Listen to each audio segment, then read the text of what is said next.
We're going to call the meeting to order. We call the July 28th, 2021 San Francisco Airport Community Roundtable Technical Working Group Subcommittee, and we are starting at 12:01. We are meeting via Zoom teleconference pursuant to the shelter-in-place order issued by the San Mateo County Health Officer and the Governor's Office and the CDC social distancing guidelines, which discourage large public gatherings. Joining us today to staff the meeting are Angela Montes, Roundtable's Administrative Assistant, and Michelle Rodriguez, Roundtable Coordinator. We also have Jean Rendell and Justin Cook from HMMH. We have Kathleen Wentworth for Senior Advisor to Congresswoman Jackie Spear. We also have Bergenau from the Airport Noise Abatement Office, and we have Linda Wallen from Supervisor Dave Pine's office. Did I miss anybody? And we have Bill Whitmer with us too, so let's not forget him. And pardon me, Chair, Member Ann Schneider joined us as well. Perfect. And so we have Member Ann Schneider, we have Member Terry O'Connell, and we have Member Bill Whitmer. Didn't forget you, Bill. So with that, we will move on to Angela. If you just give us some instructions on how to participate today.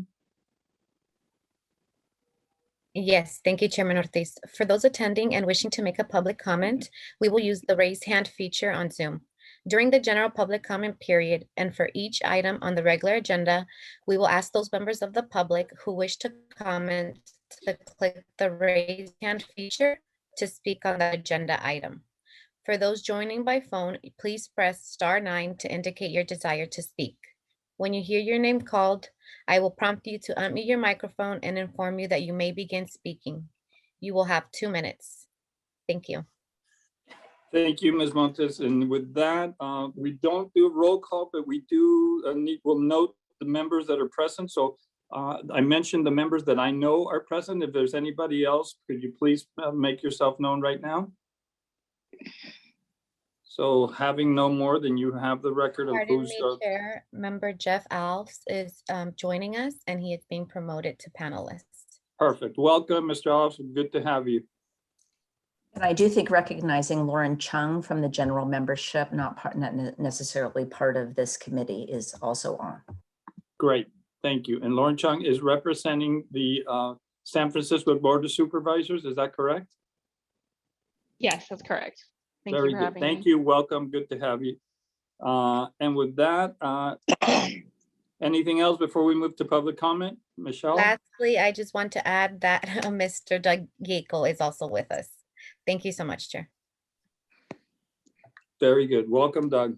So with that, we will open to public comment. This is public comment for items that are not on the agenda.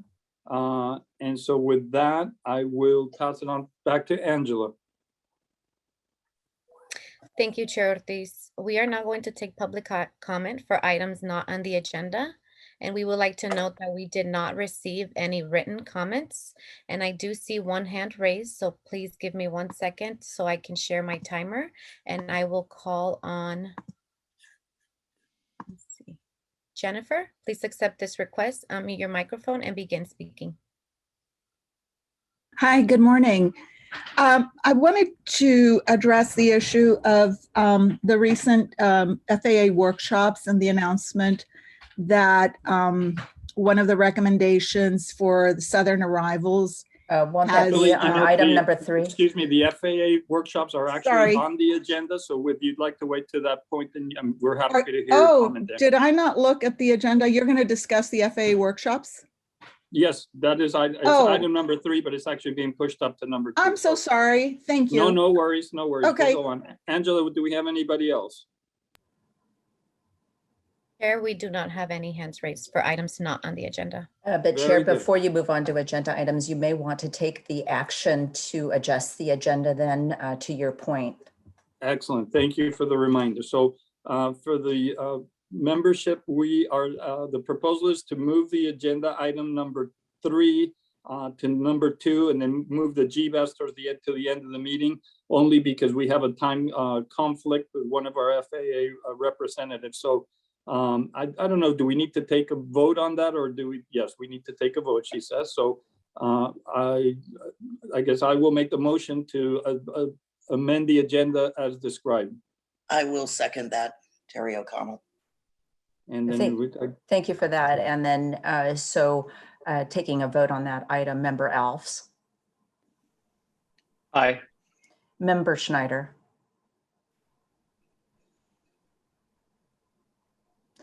Member Whitmer, Aye. Member O'Connell, Aye. Member Ortiz. aye. Okay, motion passes.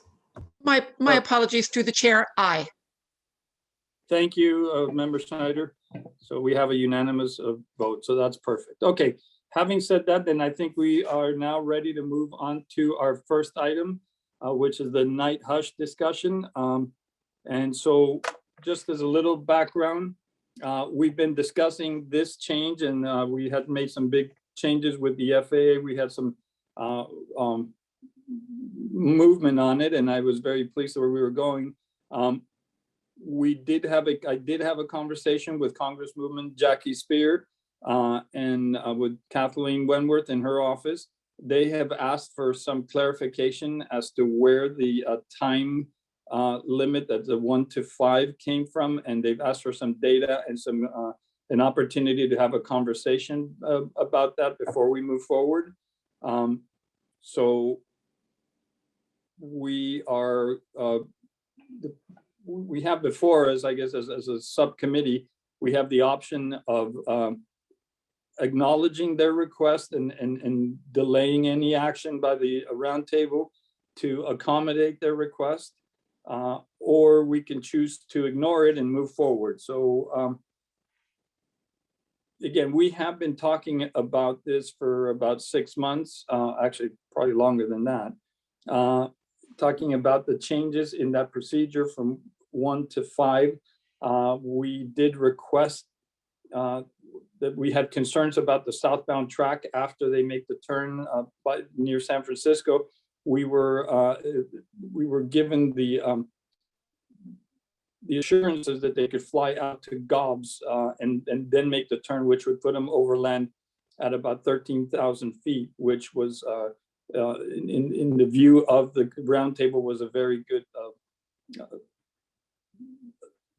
change. So with that, I will open it up for members to see if somebody has questions before we bring it to our friends at the FAA. So members, any questions, any thoughts on this? Michelle, did you have a?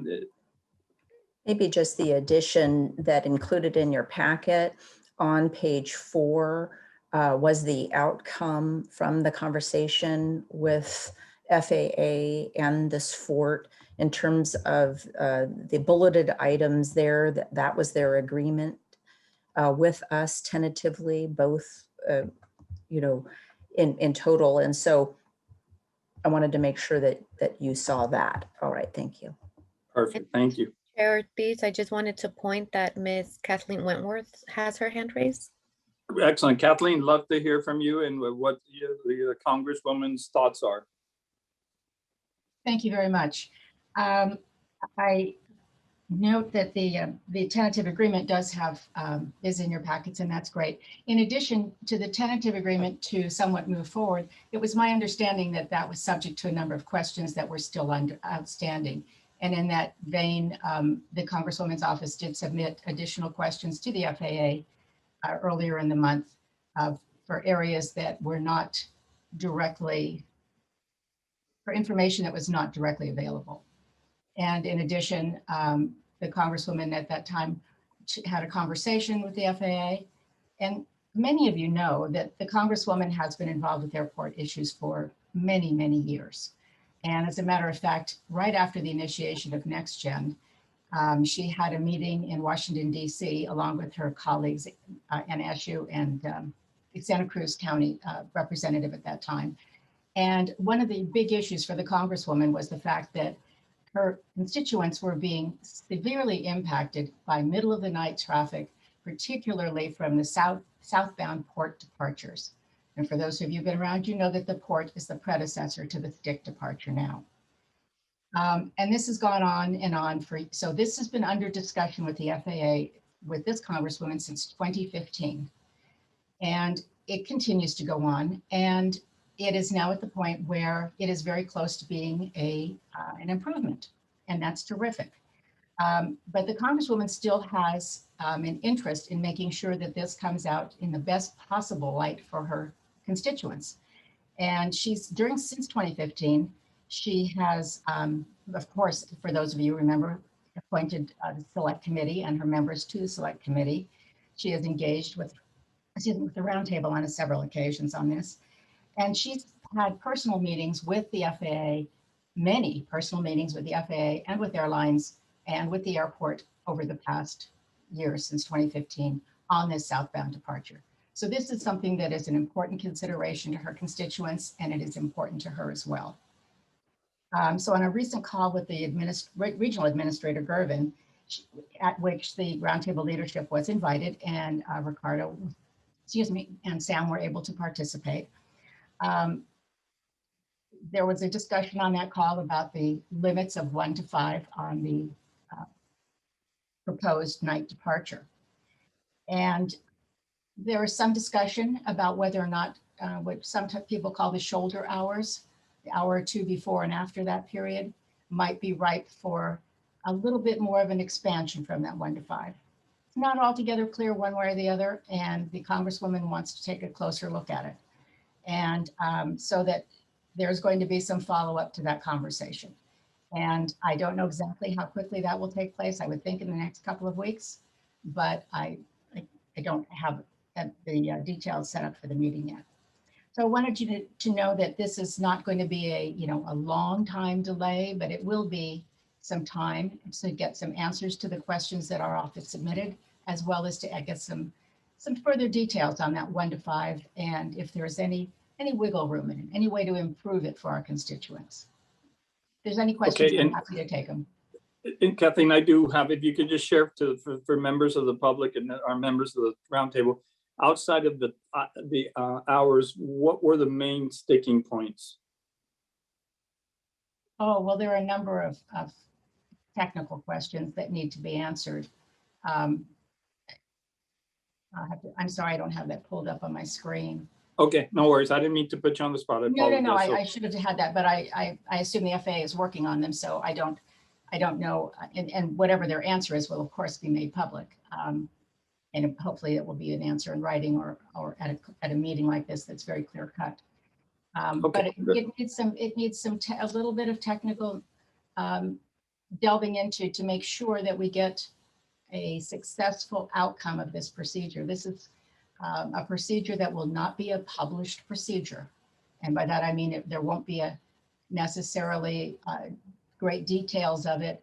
It's published as far as the GOB intersection is concerned, but after that, there's no, I don't believe there will be a change to the night hush departure procedure plates. So that we are relying on the FAA and their training and update of the manual that their SOP manual that they provide to their TRACON controllers. And as far as I know, the last I checked, that TRACON procedures manual, for I'm sure very good reasons, is not available to the public. So it would behoove us to perhaps learn a little bit more about it. And actually, there are a lot of noise abatement procedures already in that SOP manual that have been there, some for a short time, some for a long time. And it would be helpful for this committee to have access to at least those pages of the manual. The manual is, I believe, hundreds of pages long, but there's only a very small section that goes with Bay Area noise abatement that would be helpful for you all to know what the FAA, what standards the FAA has that they are following for nighttime noise abatement. Very good. Thank you for that. And I just want to say, the last 2 nights, there's been some flights redirected over my house. And at 3 a.m. this morning, there was a very large jet that flew, I don't know how far, but it seemed like it was right on top of my house. And so it reminded me what those people in San Francisco live through every day. And so to me, I'm really eager to get this moving forward, and I appreciate the questions. And hopefully we're getting to a resolution and we can give these people a little break in San Francisco. And with that, any other members? I'm Oh, sorry. if I could just follow up on your last comment as to the noisy airplane. I noticed it as well. That's an Amazon Air airplane cargo flight in the middle of the night, 0300 thereabouts. And it's unusual because it has not been a problem for some time, some months actually, because I track it every night, and it has not been a problem. But I would defer to Bert, because I'm getting calls. I'm sure Bert is getting calls, and I'm assuming that this pattern that they're using is due to some kind of maintenance at the airport. Bert, can you help us understand that? Hello, everybody. Yes, I can confirm that the runways 28 left, well, we all know right now that 28 right, 10 left is closed for a complete reconstruction.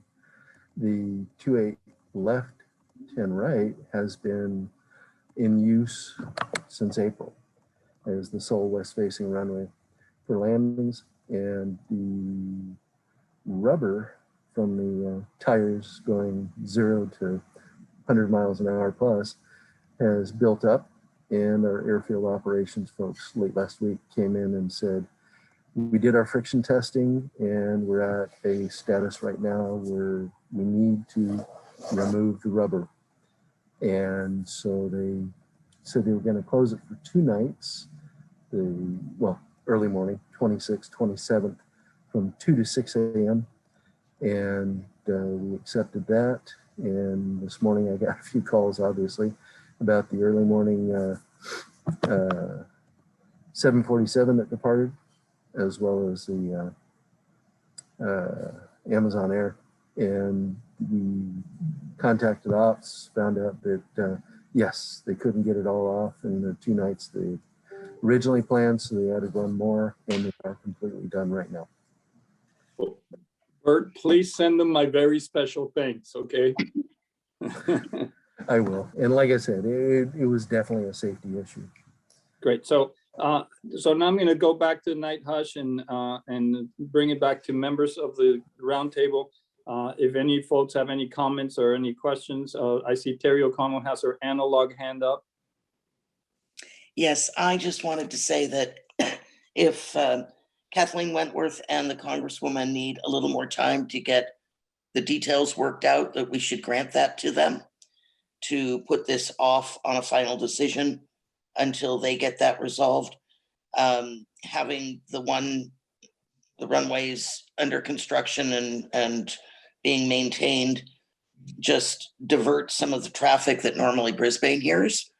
And from 1 to 4, 1 to 5 is, only a 4-hour window. I would like to see that window stretched as large as we can. I too was woken up by airplanes last night, partially because I had windows open because it was a warm evening. But, it does make a big difference. So I think we should grant the Congresswoman and her staff the time needed to work out any other kinks in this agreement before we proceed. Very good. Any other members before and again, I do want to let the FAA speak and give us an update before we move on. So Both any Bill other member? Whitmer and Ann Schneider have their hands up. Very good. I'm going to go with Mr. Whitmer, so he will not accuse me of forgetting him. Okay, appreciate it.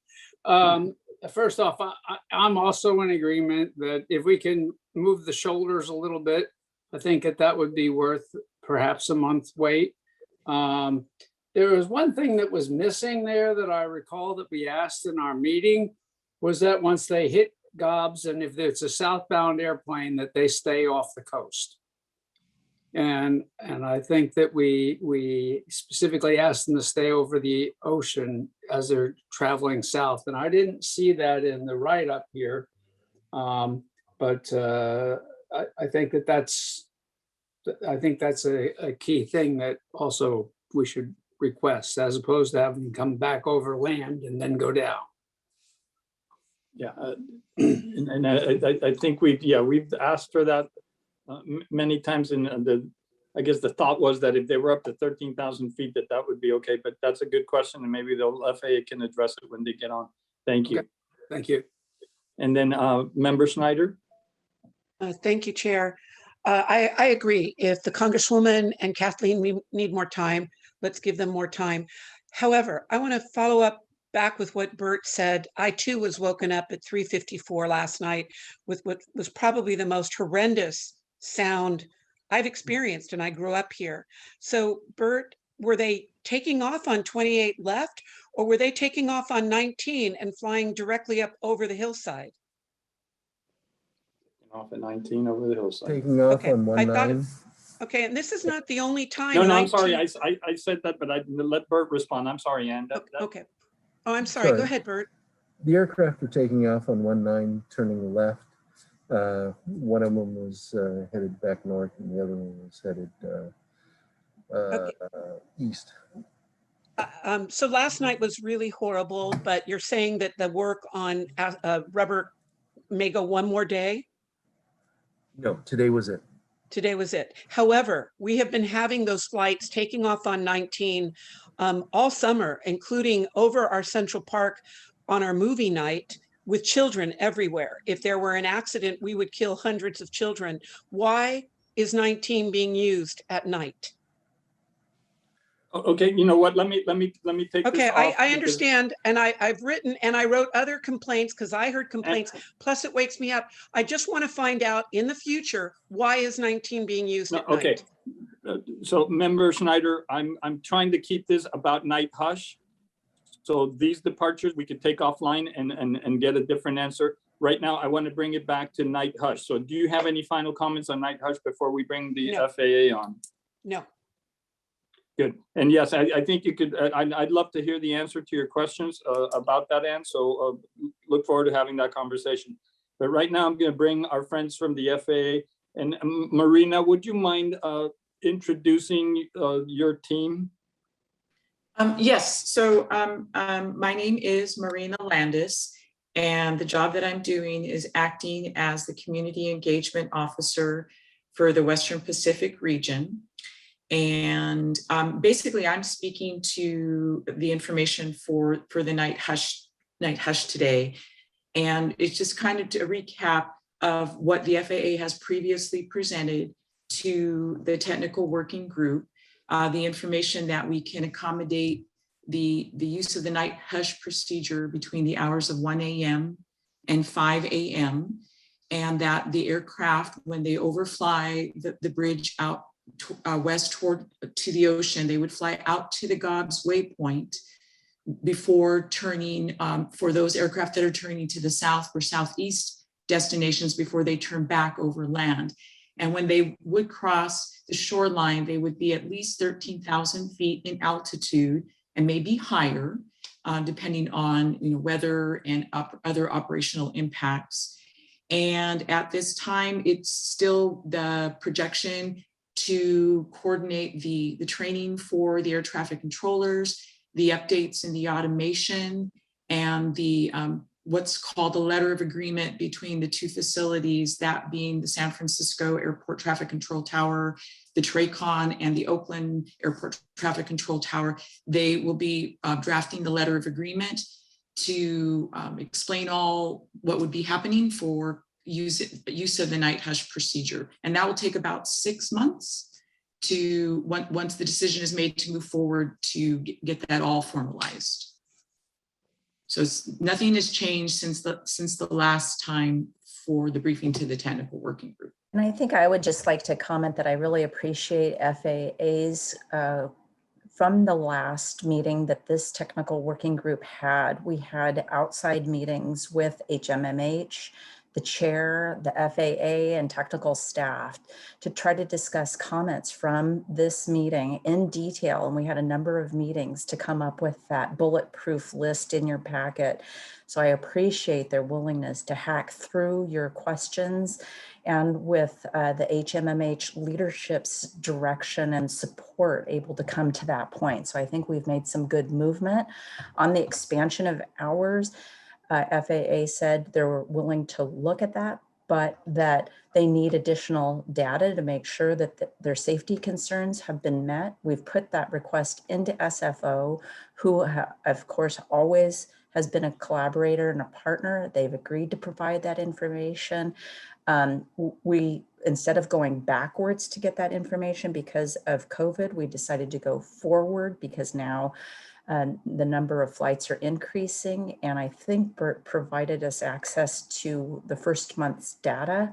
With the transition from Justin leaving on Friday, we'll be gearing up with Jean and team members to do that. We'll probably put a hold on that until we've had some clarifying meetings with Kathleen et al. To find out what exactly they are looking at. What is that detailed letter that Kathleen referred to, so that we get a handle on what analysis needs to really happen. So thanks for that moment. Thank you. And I'd like to echo what Michelle said.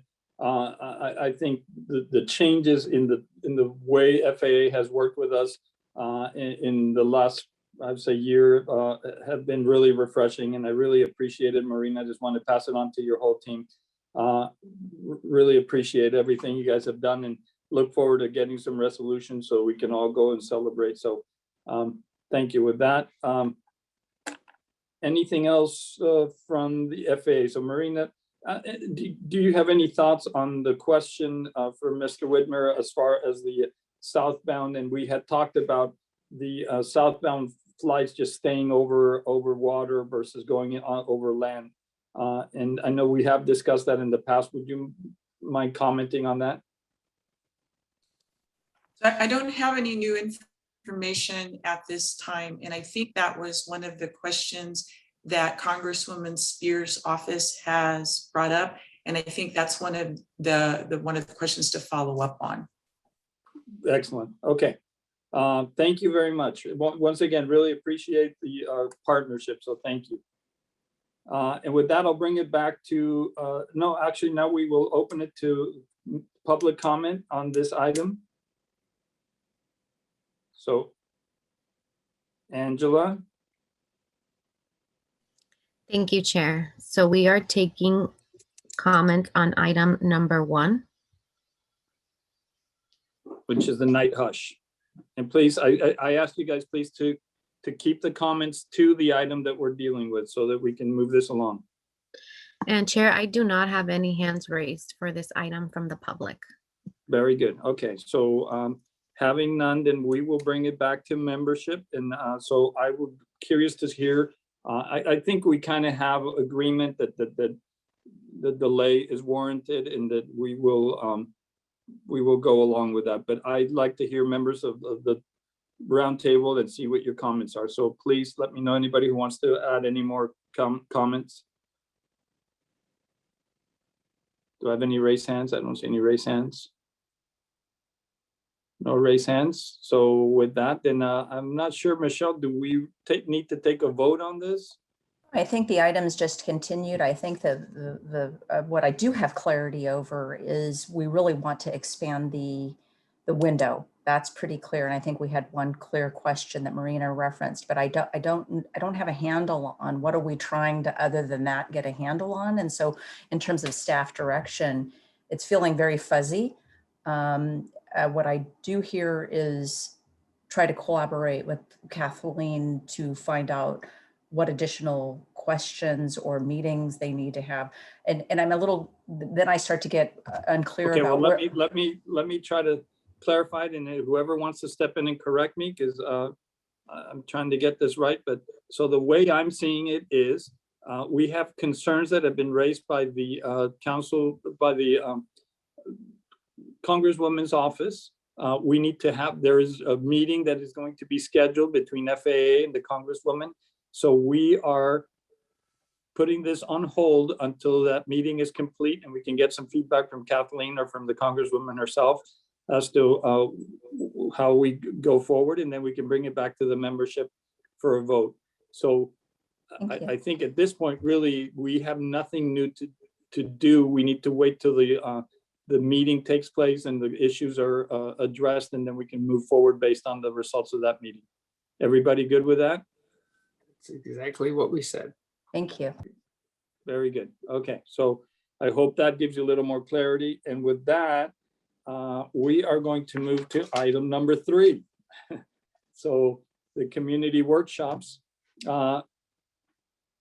the FAA conducted 2 community workshops on the 20th and the 21st of July, and that included a slide presentation on the select committee recommendations that are included in your package on page 19. The committee should discuss the workshop. We're just going to let FAA give us a little presentation on it, and then we will open it to membership and members of the public. So with that, Marina, it's all yours. Yeah, thank you. And I don't have any formal presentation. I'd like to speak to the workshops themselves. They were held on Tuesday, July 20th and Wednesday, July 21st. The presentation was the video component, sharing information about the complexities, the constraints in the Bay Area airspace involving San Francisco International Airport, Mineta, San Jose International Airport, and Oakland International Airports. After the presentation, we had a live public comment period with our panelists.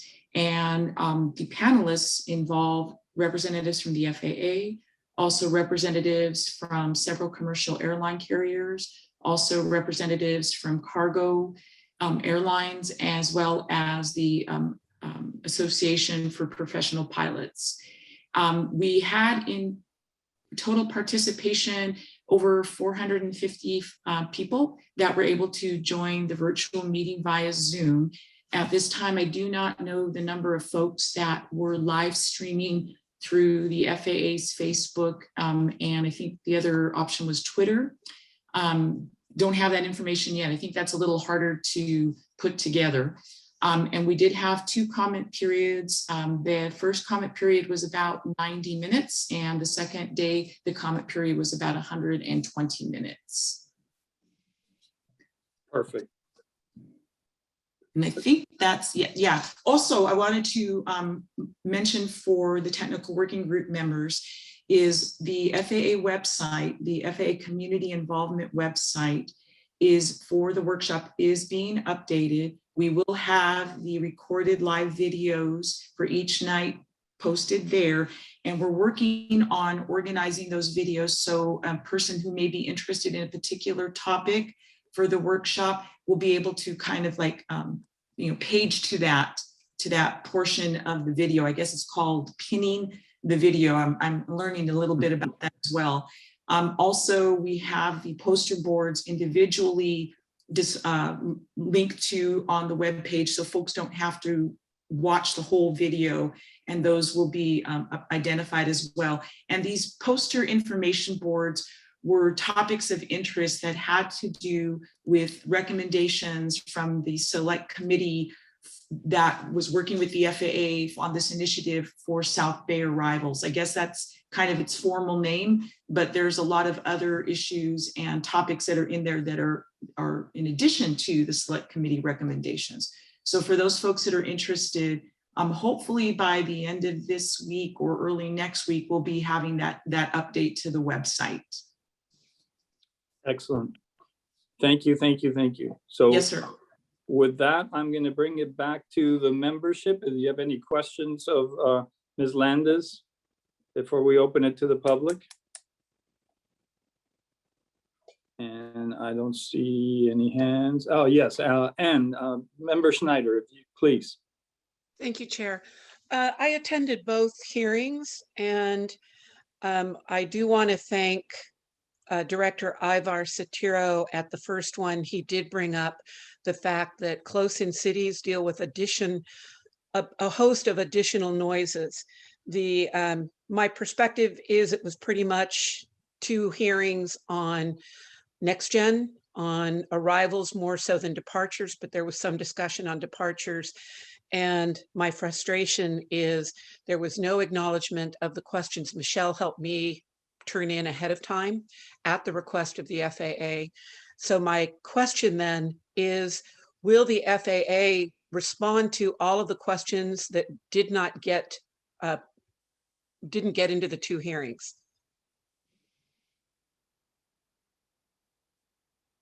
And I'll leave that Ms. Landis. Yeah, I had to find my unmute button. Sorry about that.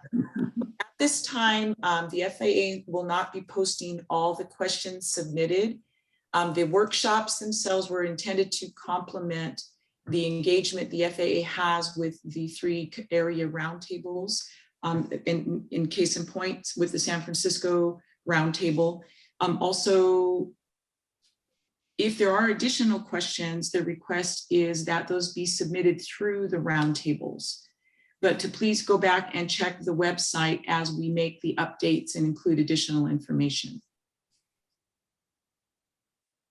Okay, so let me make sure that I'm understanding. So you think in some of these questions have generated some of that additional information, they may already be answered on the website? No, I'm sorry if I gave that impression.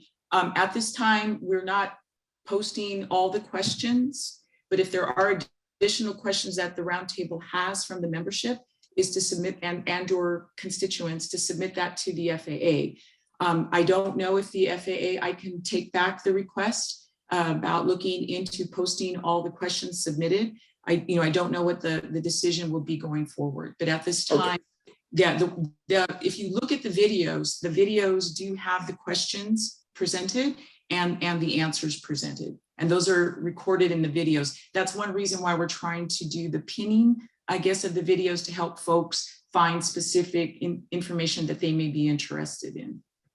Great, so we will, and maybe you and I can work with Michelle and then maybe come up with a way to present those in the name of the roundtable. So we can take that and go forward with that.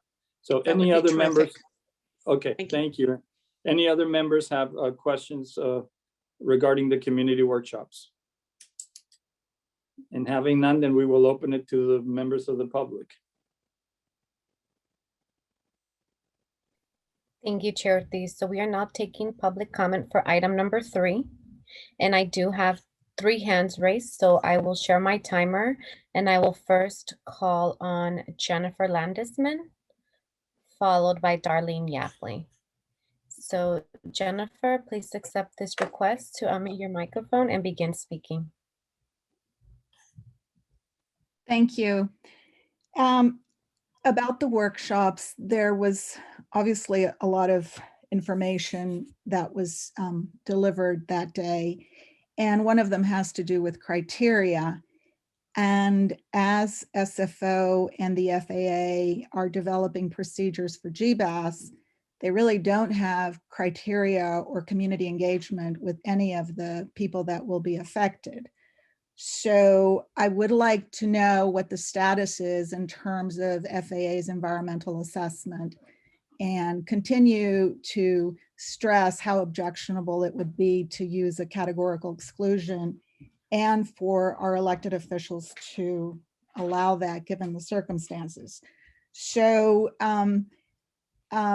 the address for the ombudsman has changed. And at this point, I'm very unclear who the ombudsman is. It does not appear that it's Ms. Raquel Gervin, because she's the Western Regional Director and she seems to represent more the aviation industry, not a neutral person. Ms. Landis, I'm not sure if you're the ombudsman. You're also in a community engagement or involvement position, but that's very different from the ombudsman position that was developed with the 2018 reauthorization. So I'd appreciate knowing who the ombudsman is and what that address is as early as possible, and to get information about the environmental review process for GBAS. And thank you. Thank you, Ms. Landesman. I will now call on Ms. Darlene Yapley, followed by Mary Jo Fremont. So Ms. Yapley, please accept this request, unmute your microphone and begin speaking. Yes, I went to both workshops, and on the second day, Raquel Gervin clearly stated that she was going to post all questions, not just the questions that were answered. So to the point Ms. Schneider made, I think we want to know all the questions that were asked, then we can understand what questions were answered and which questions were going to be answered, hopefully in the future. So I think if you listen to the tape, you will hear that Gervin committed to all questions. I'd also like the roundtable to accept questions that we asked at the meeting that the FAA did not answer. Similar to Ms. Schneider, there were some very good questions that were not answered, and it would be nice to have those relayed to the FAA. The second point I want to make is about the ombudsman. I have sent a letter and received a response from Ms. Landis, but I think it's confusing. We are not making noise complaints to the ombudsman. We are giving input to get community engagement and other strategies. We get a form letter back that says we are no longer accepting noise complaints.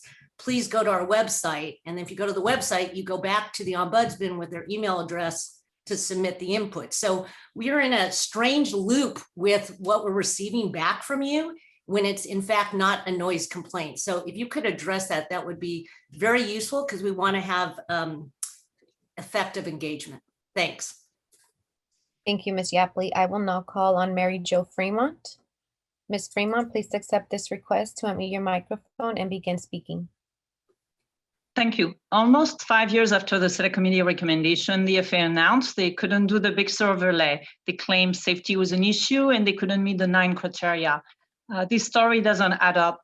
In May 2018, the FAA knew they couldn't do the Big Sur overlay. That's why they designed in June 2019 a new surfer replacement, which also didn't meet the 9 criteria.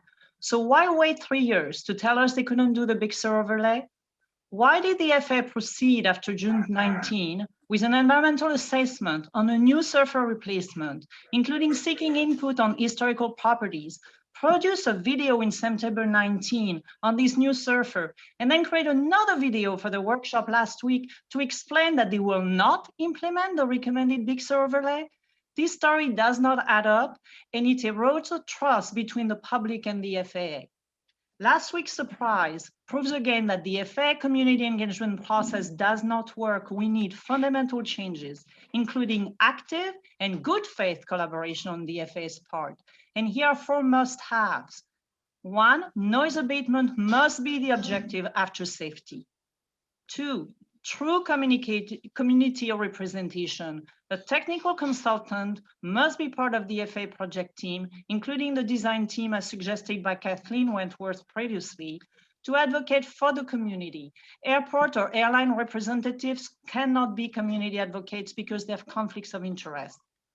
3, we need FAA active and good faith collaboration to develop noise abatement solutions based on community noise abatement objectives and design principles. And we need transparency and timeliness, which means the FAA discloses the applicable safety design criteria and whether waivers can be requested. And the community receives timely progress and update from the project team and can review an alternative solution and provide input before decisions are made. Thank you. Thank you, Ms. Fremont. And Chair Ortiz, that was the last comment from the last hand raised from the public. Very good. With that, I will bring it back to the membership. Do you members have any final comments or any closing remarks? Do we have any raised hands? I don't see any raised hands. So with that, thank you all. And Ms. Landis, I hope we got you out on time for your next meeting, and I appreciate your time. And I'll look forward to many more meetings. So thank you with that. Thank you, sir. And I appreciate the accommodation. That's very helpful. Thank you. Very good. Thank you. You have a great day. And so for the rest of us, we will stay on and move to item number 2, which is our GBAS presentation.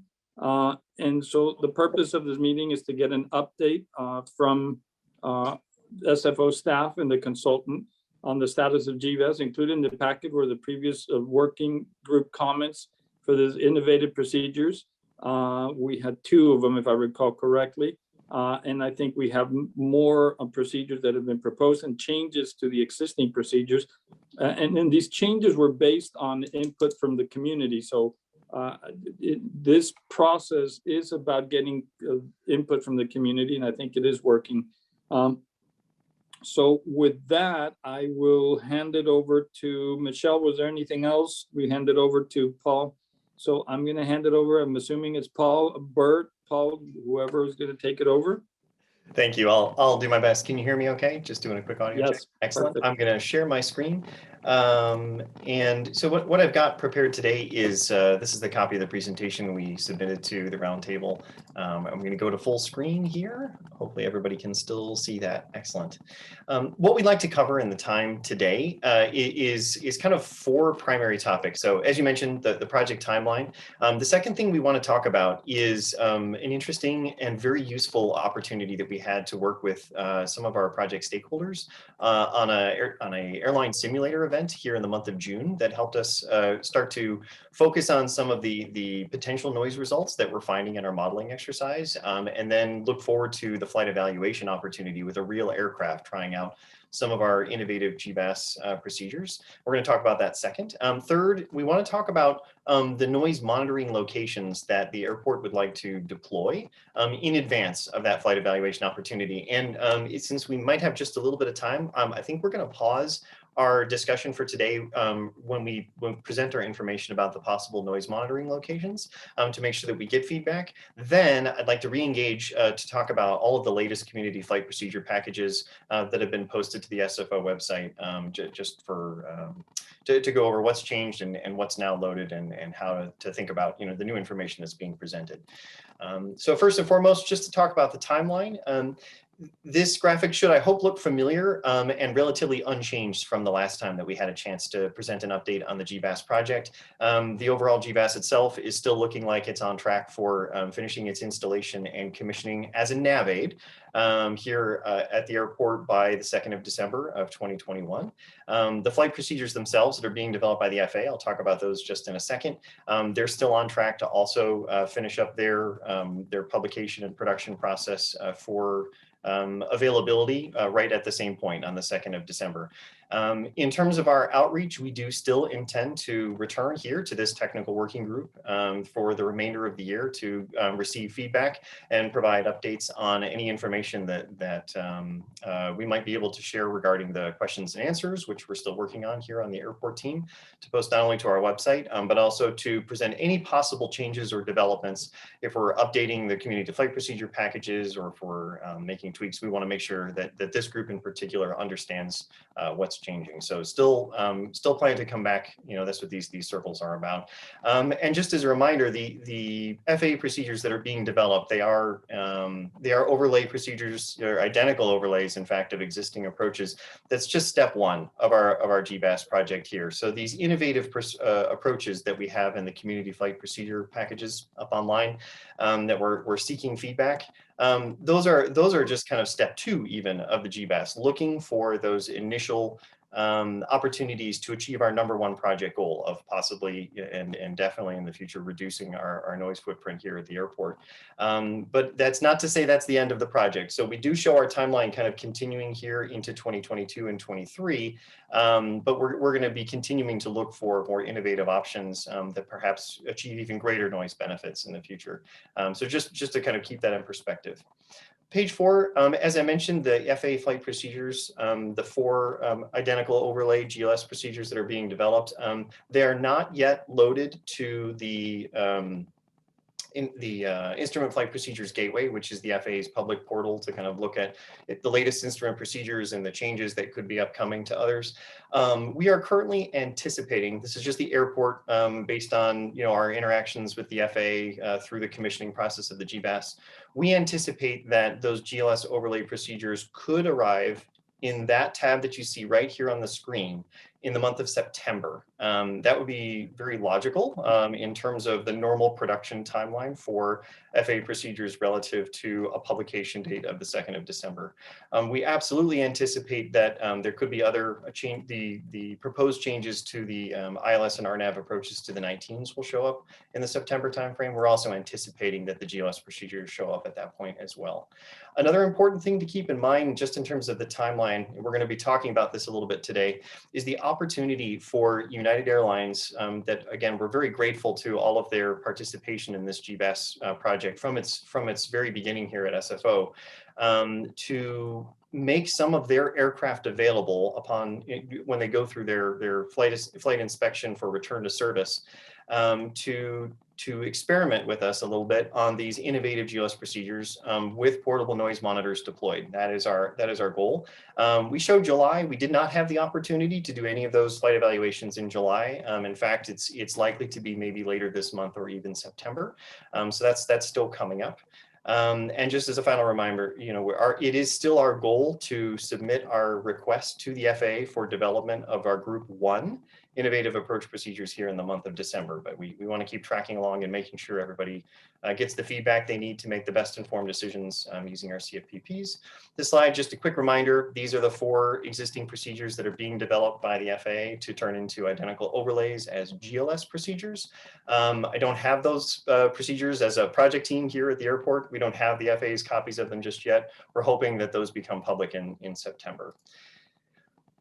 From here, I wanted to talk a little bit about the simulator evaluation that occurred. And part of the genesis of our opportunity here to jump into the full motion flight simulators here at United Airlines was to do 2 things. One was to make sure that some of our innovative concepts that we're sharing with you through our community flight procedure packages, they really are going to work in the real world. And one of the most important steps that all airlines and the FAA engage in before going forward into the real world with an innovative approach is to try it out in a full motion simulator first before you actually bring an aircraft out there to try it. That's kind of the second step. So we had this opportunity at United to try out 2 specific procedures. One of them was the down the bay approach, which is now one of the CFPPs that's uploaded, available for folks to review. And the other one that we wanted to focus on was the existing RNAV GPS approach to runway 28 right, which is identical to the ILS approach to 28 right. And then look at our GLS alpha version of the procedure, which, as you might recall, have slightly higher altitudes or slightly higher minimum altitudes along the initial approach leading into the intermediate and then along the final. Our goal there was 2 things on that one. First, we wanted to make sure that the procedure could be used in the real world when United takes an actual aircraft out there and tries it, make sure everything's as safe as can be expected.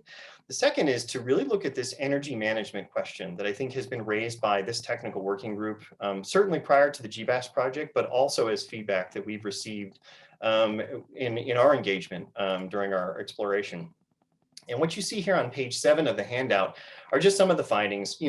Very quickly, we're very pleased that the simulator results for the down the bay approach, I think actually worked a little bit better than we were expecting. And one of the things we discovered is that we were able to actually increase the minimum altitudes for our down the bay approach, which is the procedure that starts kind of before you cross over, or just over the downtown San Francisco at around 11,000 feet, and then the remainder of the procedure is over water. We found that it was possible to actually increase the altitudes a little further, and this had the effect of eliminating the likelihood of aerodynamic deceleration or speed breaks. So it didn't look like that was going to be necessary, and we're very excited to get feedback on that procedure as well. The other thing we discovered is that when we were looking at the existing approach to the RNAV GPS to 28 right, and we were in a 737-800 simulator, we found that even the simulator at a very heavy weight, which is what we're kind of evaluating, under normal weather conditions, was quite challenged to slow down. And this is very interesting because it means that if even the simulator was flying with trained, 737 captain and first officer sitting left and right seat, there is an energy management issue there, depending on how a pilot or the aircraft would attempt to fly the approach today in the existing approach. And so we took some of that feedback that we got from the flight simulator, and we were able to basically adjust the way that we were modeling the noise in our community flight procedure packages, because we were able to get some information about the thrust settings and the flap management.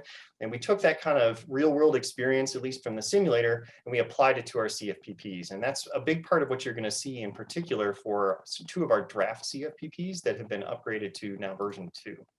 Just a quick mention here, now that the simulator trial is kind of complete, at least for the existing approach in the GLS alpha to 28 right. This does mean that we've got essentially the green light to move forward with our real world flight evaluation with United. I'm not going to spend a lot of time here, just to again point out we did not have any opportunities to do this in July. We are hoping that we will have this opportunity in August. which leads us to our next kind of very important topic, which is the deployment of portable noise monitors that are a part of the SFO noise management program. And what you see here on slide 9 are kind of two groups of portable noise monitors. The first that you see for A and B, so location A is almost right on top of where the side-by waypoint is located. And the second one here at B is almost exactly where the Eddy waypoint is located. The airport has discussed the opportunity to put portable noise monitors in those locations, and those would be ready to go.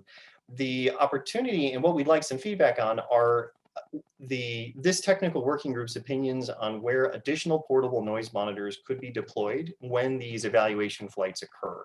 And again, the goal of our evaluation flight is to first, before the plane gets out there, we want to establish background noise so that we understand, what the normal ambient conditions are. And then the second thing we want to do is have the aircraft fly today's approach. Exactly as the aircraft would fly it under the weights that the aircraft, would be operating under. And then we're going to have the aircraft come back and do another pass, but flying at the higher altitudes that are equivalent to the GLS alpha. So we'll be able to collect background noise, and then we'll also be able to collect noise specifically for, that aircraft, flying a controlled experiment, if you will, and then flying our GLS alpha. So that's why we've been looking at these possible locations, Charlie, Delta, and Echo, and these are the locations for them here. But we're very interested in feedback on where additional, if these are the best locations or if there are other locations that could be considered. Bert, before I pass this back maybe to Chair Ortiz, was there anything else that I'm missing on the portable noise discussion? Nope, I think you pretty well hit the nail on the head. I do know that we had some input come through that beyond side-by was requested as well. So the nice thing about the monitors, we have a mile coverage roughly, if not a little more. And so we pretty much be able to get the biggest part of that string in there. C and D are almost on top of each other, so I'd pretty much recommend either or, and then move on to maybe another pass side-by, because we have 5 monitors that we're playing with at the moment and trying to see what we would be able to capture.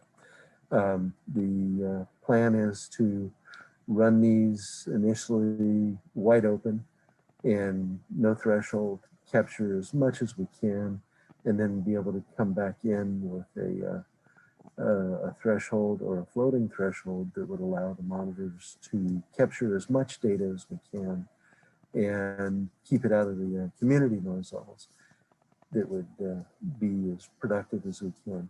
Again, it's somewhat of a limited window that we have with the test flights. So we're looking at possibly 2 to 4 weeks is my understanding right now, maybe a little more.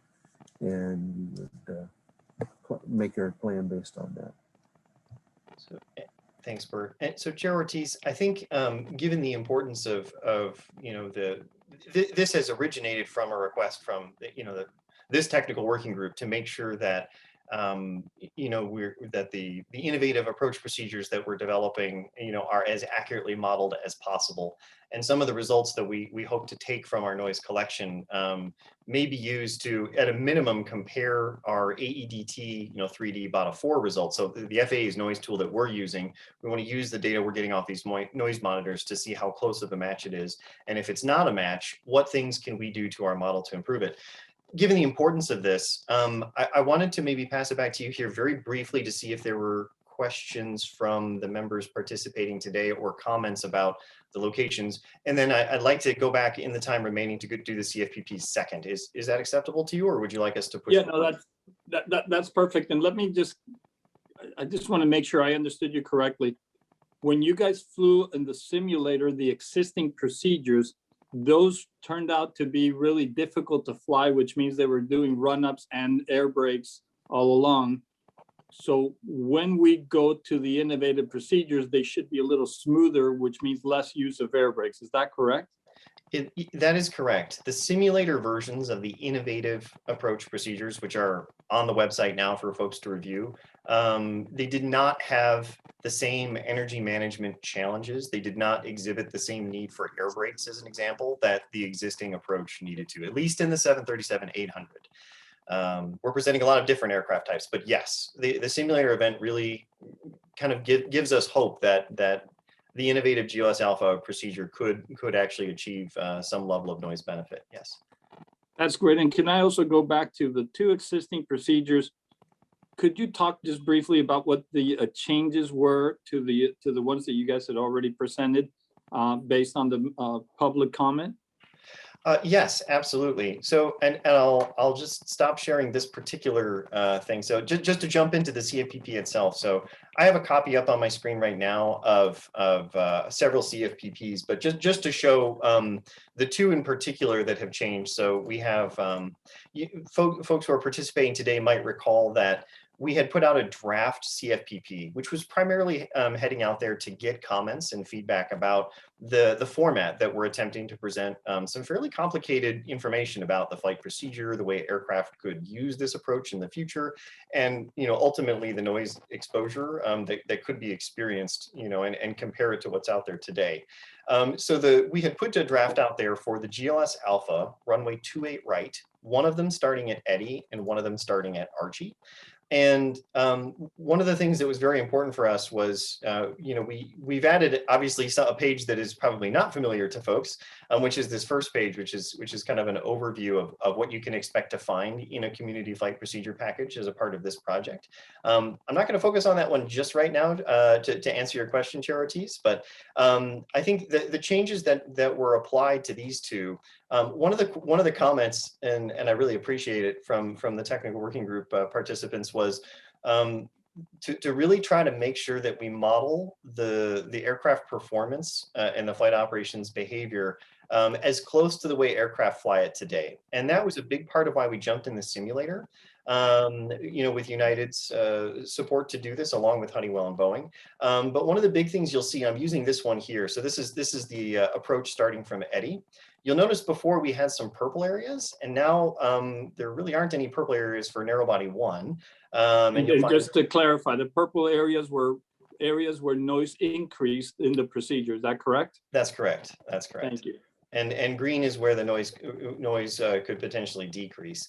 And so one of the things we did, there was a request to actually extend our noise analysis a little bit further away from the start of the approach, back up into the arrival, so that we could more accurately get some of the speed management issues potentially. And so we did that for all of our CFPPs where it was applicable. So where we had the ability to do a single event confidently. So as an example, for the Surfer as it exists today, we can do full out to Eddy. So you'll see the noise contours now extend back further than they did before. And one of the important things is actually here, you may recall before in the draft CFPPs, we had negative thrust down here. And a part of what was causing our purple areas was the concept that the existing approaches, aircraft trying to model how aircraft fly, the existing RNAV GPS procedure today shows that the aircraft has to decelerate so quickly, potentially, that you've got to basically throw speed brakes out, or you have to kind of create magical reverse thrust, which is not how the aircraft would fly. An aircraft does not deploy reverse thrust when it's in the air. It has to rely on speed brakes or flap settings to try to slow the aircraft down. And so what we took from the flight simulator was we got insight for some of our aircraft about how that flap deployment would need to work.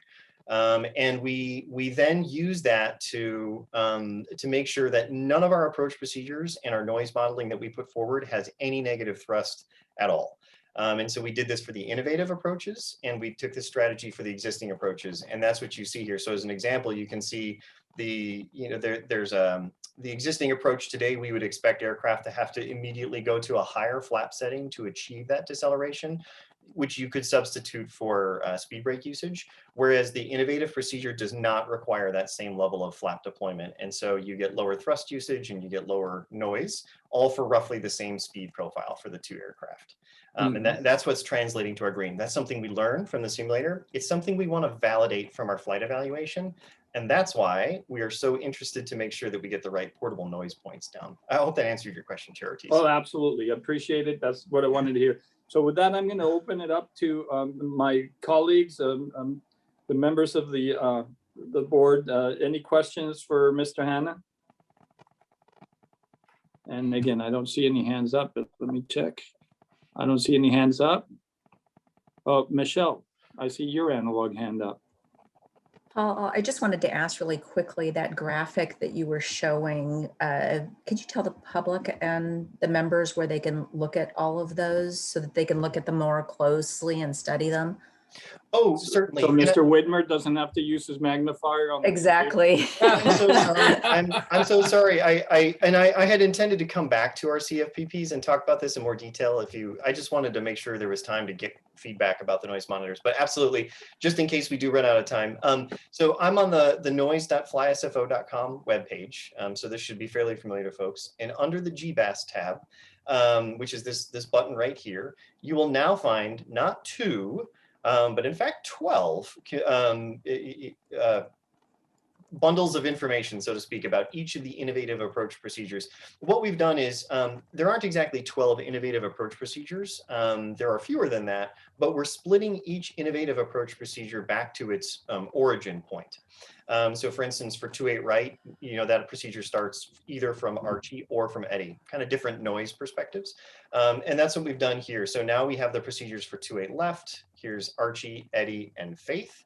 And as I continue to scroll down, here is the innovative approach concept for overlaying the existing RNP Yankee approach to 2-8 right and converting it into a GLS. So we have 1 point from Archie, 1 from Eddie. These procedures are the conversion of like the bridge visual, which is an FMS bridge visual procedure today, which there's an opportunity to convert into a GLS procedure, making it IFR. This is the down the bay procedure as an example. And what you'll discover is you can either click here to get the actual PDF that I'm showing on the screen, and we've provided, as a project team, the opportunity to kind of explore the procedures in more detail here on the website itself. And as you might recall, we did this with our draft CFPPs, but all of our innovative approach procedures now have this opportunity. So folks can zoom way in to find their holes. And we have all 4 aircraft. And if you don't touch anything on the browser, it will kind of go through in a movie mode. So you can click left and right here. So if I click left, this is what narrow body 1 looks like. If I click right, this is narrow body 2, and I'm very zoomed in at the moment. I'll zoom back out again. Here's wide body 1, and here's wide body 2. Now I've chosen this particular approach procedure because you'll notice there's no green and no purple. The challenge for us with procedures like the down the bay is that there is an equivalent of this, which is vectors. I think many of you might have heard about it in the Northern California Airspace Noise Forum. But in terms of trying to compare it to an existing approach or looking at a single event track, we're very close to the vector track as it stands. And so we aren't anticipating that there's a significant difference between how aircraft are vectored when they fly this track into the existing approach versus our proposed conversion of it into a start to finish instrument approach that a pilot kind of hits the button and the aircraft does most of the rest of the work. So as you can see here, wide body 2, this is, I'm going to back up a little bit just by clicking. So I hope my browser is keeping up, but you can see narrow body 1 has a very distinctive footprint. Narrow body 2 also has a kind of a different footprint, and you can see some of the noise contours here. Again, if you were to click on a contour, as I hover over it, it tells you which of the SEL contours that one happens to be. So if I go back to this page and I want to look at maybe one that's a bit more familiar to us, I can take a look at this one here, which is the previous one that I was just showing as a PDF. Now this one has green and purple because we are proposing an innovative approach procedure that is different slightly from the existing. And so it's a lateral overlay, but it's vertically different. And that's where some of the green is being generated. So if I wanted to zoom in on a particular area, and I'm sorry, I don't mean to favor one community over another. I'm just zooming in wherever my mouse happens to drop. Here's East Palo Alto. There's this narrow body 2. This is wide body 1. And this is wide body 2. very different outcomes from each of the 4 aircraft. Wow. And that is why we really want to make sure that we have a chance to validate some of these findings, with United's offer, just to jump back to this again, with these portable noise monitors, because it is our #1 goal. And as you've heard Doug Yakel say before, this project at a minimum, we're not here to do any harm. We're here to make sure that we reduce noise wherever possible, and if that's not possible, keep it the same. And Paul, you're doing exactly what the committee has been asking for in terms of ability to zoom in and zoom out. And the chair had an agreement with SFO that we were not going to be looking in detail at the GLS, but at the innovative. So these are the innovative packages. And so this is, besides the noise monitor locations, this is, we should be looking more closely at these options at this time, or should we be waiting until you've gathered more information and you've kind of narrowed it down a little bit further? Oh, Well, we did have the opportunity to look at 2 of them in pretty good detail. So at this point, that's what I think I'm focusing on, is the original 2 that we were able to do. Then now we have a few more for members of the public to review and comment on. That's correct. Yeah, and this is our we wanted to come here today to kind of make sure everybody was aware that these new packages are here. They're available for this technical working group's review and comment. We're interested in all the feedback we can possibly gather, because these are the candidates at the moment that let's say that the feedback was from this technical working group is that these all look great, and we'd like the SFO to proceed with asking the FAA development. Then that's what we would do at the end of our feedback period. We wouldn't do this tomorrow. This is our goal kind of for the end of December. So this is the time to give us that feedback. But in parallel to that effort, because we've used the flight simulator process to help us get more accurate with our aircraft modeling itself, this is our opportunity to make sure that the model itself is behaving, to the best of our capabilities by taking advantage of United's generosity here for the project. So, and sorry, I hate to keep coming back to it, but the flight window, the window of opportunity for the flights is narrow, and we want to make sure we get the noise monitors exactly where everyone, and in particular this technical working group, believes that they would best be suited. Okay, Mr. Hanna, we are running into almost 1:15 here. So and I suspect we're going to have at least 15 minutes worth of comments from members and from the public. So are you close to wrapping it up? I think personally, I've said everything that I would like to share with the folks, and we'd love to get feedback at this point. Very good. And any other of the SFO representatives that are on with us? Anybody want some words before we bring it out to the membership? And I hear crickets, so we will go to Mr. Whitmer. All right, thank you. So I understand, Paul, first off, it was a great presentation, and I appreciate the insight into where we can go look at those flight plans. There was, I guess, some critiquing for chart number 14, which was your vector on the approach, and where you were placing the noise monitors, and you said, hey, was there any other input that you think we should get? I recall at the last meeting, the people, if you continue that monitor, that vector down, over East Palo Alto, and then touching as you're going lower and starting to do the turn, you're near east part of Menlo Park. And I remember our member at Menlo Park was very vocal about the noise that she's getting every morning with approaches right over her head. So if we're going to move either C or D, I would extend the vector down a little bit further and do the monitoring there. So at least we know what we got. That's my input. Great, thank you. Paul, do you want to comment on that before we move on? No, I really appreciate that's exactly the kind of feedback we're hoping to get today at a minimum, and certainly after the call. So I have to defer to the actual noise management office and Bert about about how to cite the noise officer. Bert, if you have any comments, go ahead. No, that's perfect feedback. Thank you, Mr. Whitmer. And Chair, I wanted to remind you that HMMH also had reviewed these and have some questions and comments for the committee to consider. Very good. So I'm sorry. I have Jean and Justin, who is going to speak on behalf of HMMH. Justin, I'll go ahead. Justin.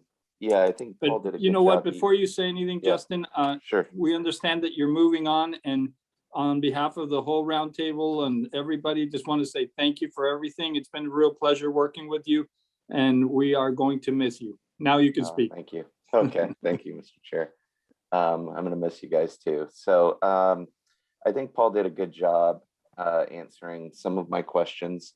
I guess the additional ones were related to that green track, and I assume that track is what United would be flying over, correct? I mean, in that precise location, and repeating that through various flights. Is that correct? That is, sorry, not to jump in. Yes, Sure, that is exactly correct. So both the RNAV GPS runway 28 right procedure, which exists today, it's very constrained in that area. So that is the track that they will fly. And that is the area where a lot of the speed reduction really needs to start, because they're at 240 knots at Eddy. They've got to slow down by side-by, and you've got to start descending. And again, we've heard fantastic insights from residents through this techno working group. But yes, it's that track. And then what they're going to do, just to be quite precise about it, is the United may not load the actual GLS alpha procedure into their FMS. What they're going to do is they're going to have the pilots pre-configure the minimum altitudes to match what the GLS alpha is doing. That's what we were looking at in the simulator, and it works kind of the way we hope. So now we know that when they do it in the real world, that aircraft is going to, the FMS is going to basically take it along the higher altitudes, and we'll get the data in that area. Okay, thanks. Yeah, I was just, I was related to that was, my question of just where the spacing would be, and if there was any anticipation of areas where maybe speed brakes would be used to somehow place it in those particular areas, just to try to capture that. And I don't know if that was kind of factored in some of that spacing that was kind of put in there in those three, I think C, D, and E. The short answer is yes. And let me, can I just to clarify so that I understand, when we're saying spacing is when you have a number of planes landing, you need to create space in between them, and that might create some noise by when they're doing that. Is that what we're talking about? What specifically I was talking about, Mr. Chair, was just in looking at these locations, C, D, and E primarily, is putting those in areas where there could be potential speed brakes used, of changes in configuration of the aircraft that we would want to capture acoustically. Okay, perfect. Thank you. And I think Paul said that was factored into the consideration there. That was my main concerns, other than in terms of looking at the locations, just making sure that they're, and I think Bert chimed in on this regarding floating thresholds, and just ensuring that you capture the events, and that the monitors are placed in locations that don't necessarily get contaminated by other noise sources during those particular aircraft events. But I think Bert kind of chimed in. Oh, definitely, Justin, you're spot on there. We want to be sure that we have really good locations. I don't know if you noticed, one of them was a cemetery. So it should be quiet. If we're allowed to go there. We haven't even confirmed with them. Okay. The location A, we're already monitoring there with the gentleman, part of the Mono project. So it's fairly quiet there, we know it already. And the location B is a Jesuit retreat center. So it's fairly quiet too, up on a hillside. And it's really close to Eddy, so we should get some really good monitoring data for speed brake usage there. Great. Great. This Thank Gene. you. Hi, Gene. Welcome. Thank you. I have one additional question, Paul, and you had mentioned it in your presentation about the aircraft being similarly configured for each arrival into San Francisco. So I just want to confirm that that is indeed the case, that, you know, I would assume then that the aircraft would land at the airport, refuel to the extent that it had fuel when it took off the last time, go back and redo it so that the weights and everything are very similar, or there's a way to, you know, account for the difference in weights. But I think fact that you mentioned it and you want them configured the same, I just wanted to confirm that you were expecting that from United when they do the operations. It's a great point, and it is something that we're working with United to try to figure out the best and kind of. It's not a safety issue. It's more of an efficiency issue about trying to make sure that the weight of the aircraft that kind of flies over is as consistent as we can make it. We're also very sensitive to the fact that, as many of you can mention, it takes some time for NCT to allow the aircraft to kind of come back around and just keep flying, you know, approaches as an evaluation. So we're also trying to find periods where we think the weather is going to be fairly stable, even for the evaluation period. So it's a great point, Gene. That is one of our challenges. We're just kind of sorting that out with United right now. Just to give folks some perspective, I think we are expecting most of the aircraft that are going to be available for this are to be likely in the family of the 737 MAX series, just because those are the ones that are kind of coming back into operation at a very high frequency right now. So kind of the MAX 9 style things. But in our next opportunities to brief the technical working group, if we've got the data, we're going to be presenting that to let folks know what it's been looking like. Excellent. Thank you, Gene. Gene, any other questions? No, that was it. Justin asked all the Thank others. you so much. Yep. Okay, I'm going to one last chance for members of the roundtable before we open it to members of the public. And having no hands, we will go ahead. Angela, if you could take it over, we'll open it to members of the public. Thank you, Chair Ortiz. I do have one hand raised from Miss Mary Jo Fremont. And I will also be sharing a slide for her. So let me, I'll be taking the time on my screen and sharing a slide for her. So let me put that up first. Thank you and welcome, Ms. Fremont, again. So Ms. Fremont, there you go. 3 comments. First, at the Wednesday workshop, the FAA read a public question about changing the end of SURFR for the innovative approach. Unfortunately, the SFO representative on the panel missed a great opportunity to ask the FAA why they don't want SFO to fully use GBAS to reduce noise as much as possible. This was disappointing because the FAA considers SFO as the community representative, and we have previously asked SFO to push back on the FAA position. Second, if the flight tests confirm that noise reduction for 80 innovative approaches are negligible, then this roundtable should not support them. Reducing noise is SFO's #1 goal for this project. This means that noise reductions must be perceptible by people on the ground. And so far, the limited noise modeling doesn't show that. And finally, some feedback on the overall project. There is progress. But on July 7th, we sent 10 requests to SFO, which included detailed feedback on the June 9th GBAS presentation and the 80-28 right innovative approach. We were pleased to hear that SFO will provide answers.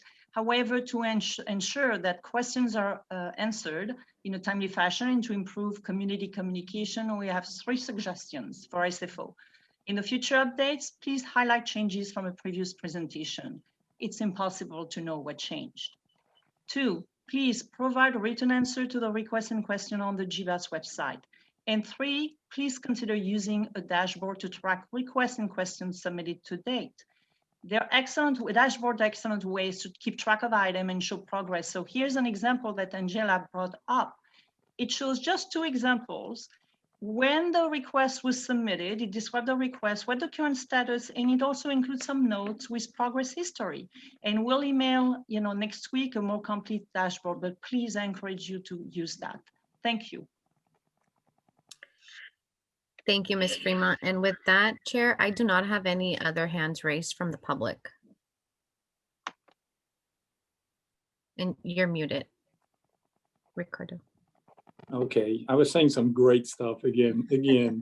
So what I was going to say, I like Ms. Fremont's comments. I think that was one of the concerns. when the presentation was happening, Paul, was as far as what were the changes from the last time. And I think it's important so that the public understands that their comments are being heard and that we're acting, or that you guys are acting on them.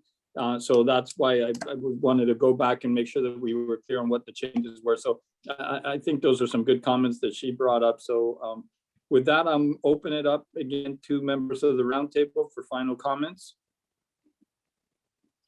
And just want to thank you, Paul, for the great presentation. You, like always, you have great answers, and I think we're making good progress.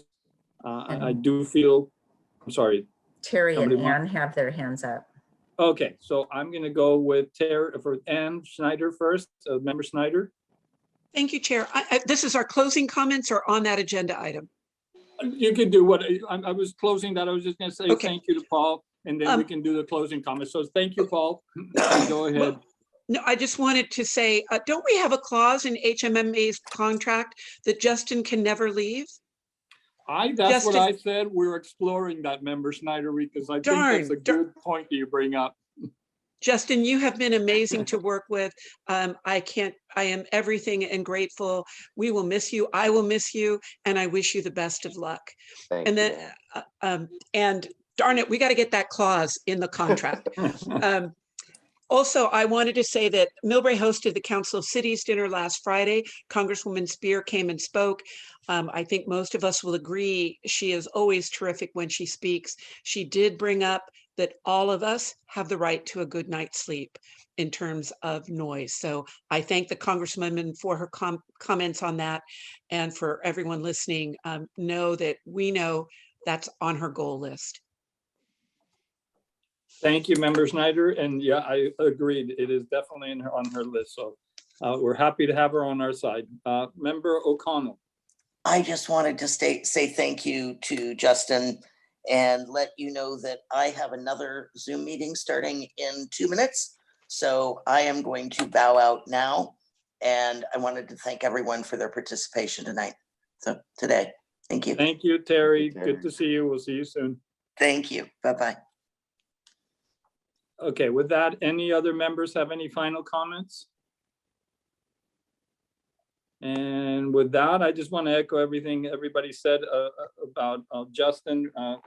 It really has been a pleasure, and I think the comments from the members make that abundantly clear. So thank you, best of luck, and I'm sure we'll be seeing each other soon with some of the other meetings.